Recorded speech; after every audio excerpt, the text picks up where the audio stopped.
Today I wake up with the strangest feeling that I must get out of the house. As soon as my chores are finished, I throw together lunch and take old Clara over to Mosquito Bay.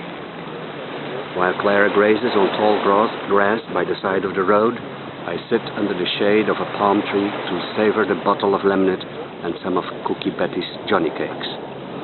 Overhead, a flock of petrels soars in a circle, chiding me for not sharing my bounty.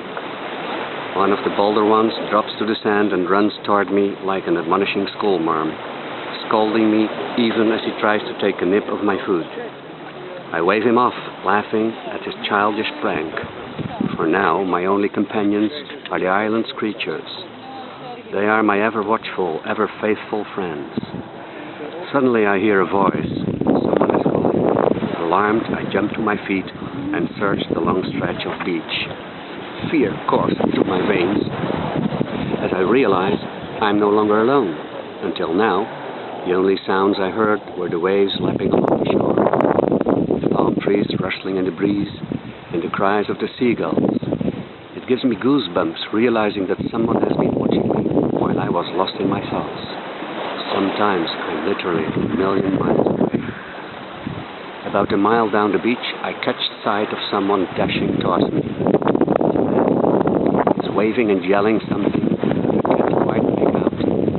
My heart flutters with uncertainty and my knees quiver under my petticoat.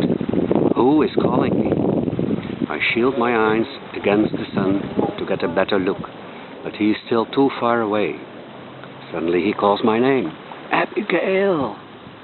I realize all at once who it is, and my heart pounds with excitement, but I can't quite believe it. He breaks into a run, and when the sunlight catches his golden hair, my mouth fills with deep shock. Is it possible?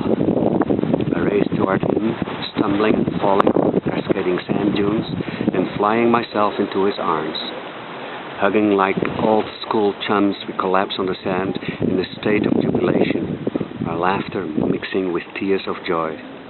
I cup his face in my hands and stare into those familiar blue eyes with shock and disbelief. You came back just like you promised, I say. He nods his head and runs his hand through my long brown hair. You've changed, he says. You're different. You're all grown up now. My Abby is a fine young lady. I smile with pleasure and wrap my arms around the man I have come to love, grateful that my wandering U-boat sailor has finally come home. Thank you, Abby, Sophie, Rachel. Keep your dream alive.